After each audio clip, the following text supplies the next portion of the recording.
So Christmas is fast approaching, and on Christmas Day, I plan on releasing another Carl Barks story. This will be a Christmas story, and I don't plan on doing any commentary because I don't think it's necessary.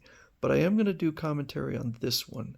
This is Superstar Holiday Special from spring 1980, and yeah, this one was suggested by a commenter, and so I appreciate that. It is a Christmas story, and I definitely have things to say about this one. The year is 2979 AD. The city is Metropolis. The planet Earth, and the flying figure is, of course, Superboy, breaking the time barrier to visit the most extraordinary band of heroic youths in the galaxy, the Legion of Superheroes. Starlight, star bright, farthest star I see tonight. Legion headquarters is coming together again quickly. I see. Too bad it couldn't be finished for Christmas Day. So there's a asterisk there. Usually there would be some kind of editor's note to go along with it, but there is none. So either it's a mistake or it was removed for this reprint. The writer is Paul Levitz. The artists are Jose Luis Garcia Lopez and Dick Giordano. So Superboy shows up and Mon-El tells him he's going to be on guard duty for another 3 hours. I assume that Mon-El does not celebrate Christmas because he's a Daxamite. Superboy thinks they haven't gotten around to redecorating the old underground passages I see. Now that's a real shame. Nobody should have to look at bricks on Christmas. This is, I think, one of the main problems with this story is the dialogue is nonsensical. Bricks kind of remind me of a fireplace, which really is kind of Christmassy. But a brick house is also quite nice. I used to live in one.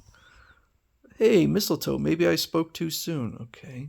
Not just mistletoe, Superboy, Phantom Girl, in the intangible flesh, naturally. I'm sorry if I surprised you. PG, I don't know if Ultra Boy ever makes you apologize for kissing him, but if he does, you could tell him from me he's crazy. Again, this dialogue is terrible. And I also, Phantom Girl's costume is not the worst, but I hate these costumes. They're degrading, in my opinion. And there is Saturn Girl and her costume. So she apparently volunteered to work Christmas Day. Saturn Girl has to be the only person in the cosmos who volunteers for, well, this is Christmas Eve, extra duty on Christmas Eve. Takes all kinds, Phantom Girl. But she explains that since she's married to a Legionnaire, she thinks of this as home. Yes, but don't you and Lightning Lad have your own... what? I don't know. Wow. What's that? That, Superboy, is one way Christmas is celebrated in the 30th century. Karate Kid invited Princess Projectra and Sunboy to his home in Japan for the holidays. His Christmas includes a form of the ancient tea ritual to be shared only by close friends. Now, again, I'm not a prude, but she's wearing a top that is so low cut that it goes past her belly button. Plus, she's got, I guess, just thigh-high boots and holes in the side of her. It's terrible. All the male members are fully clothed. We monitor all varieties of celebrations from the fireworks trees display on Sneerl to Chameleon Boy's world of Durla, where Christmas isn't a holiday. So he remains on space patrol and there is no celebration going on. To those homes on Earth like Colossal Boys, where Hanukkah is the holiday instead of Christmas. I had to look that up. So Hanukkah will occasionally coincide with Christmas.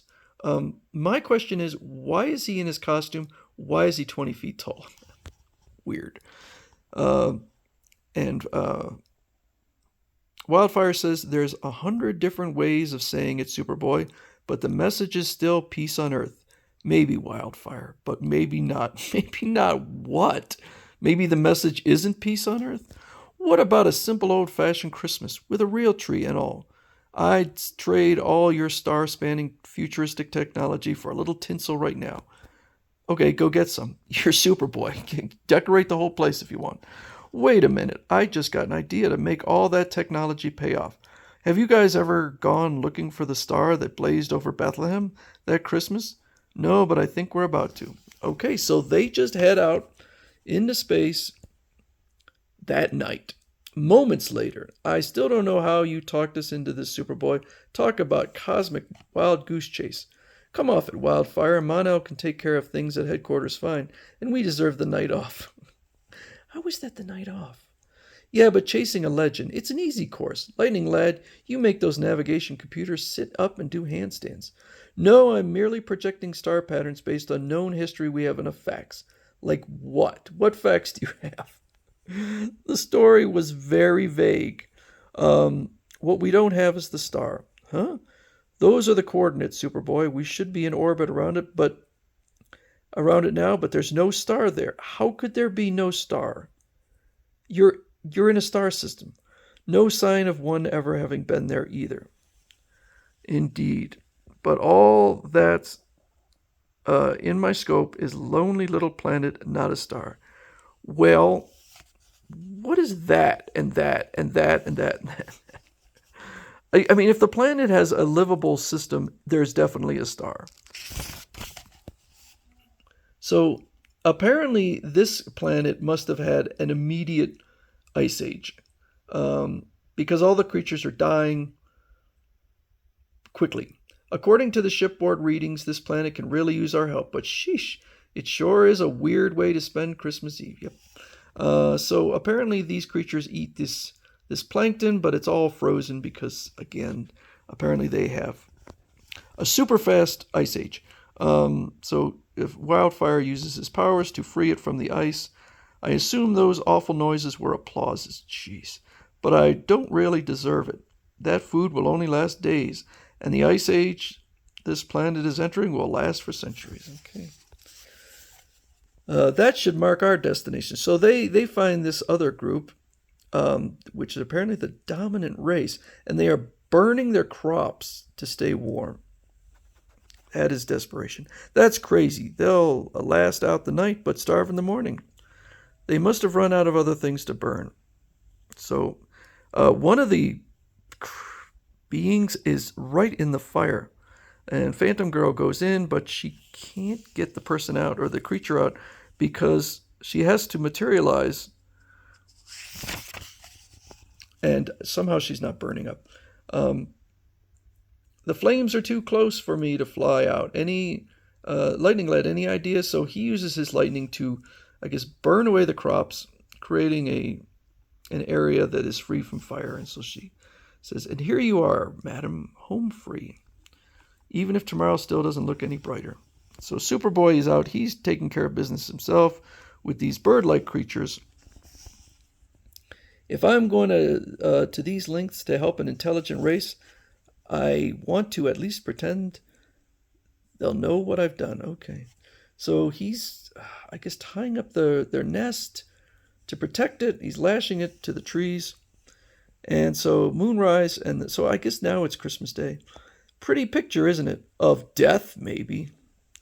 What else can we do, Superboy? We've compared notes. These races are all in hopeless situations. Even evacuation arcs couldn't get here soon enough. These aliens won't make it.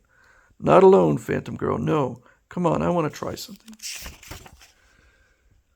So they pass out telepathic earplugs, and then they start doing some restructuring of this cave or building a cave. Superboy gave us the specifications. PG, that's enough for me. Sure, but look, it's finished, silly. Oh well, nothing wrong with a little polishing. So they give a home for these creatures. I wanted to make sure it worked first. You see, these are the clan chiefs of the three races, and the cavern will be their common home. And then each one of these races, apparently they have an ability they can use, and working together they can survive. Alone, none of these three races could survive, but together they should be able to hang on until the United Planets can arrange a safe evacuation. See? And we made that possible just by being here. None of these races seem to have more than, say, 6 to 8 members. This is the entire planet. Looks like about 30 beings that they rescued. I don't even know how a planet could survive with that few. Kind of warms your heart, doesn't it? That's what Christmas is supposed to do, Phantom Girl. It's caring, helping, and maybe a brightly shining star in the sky.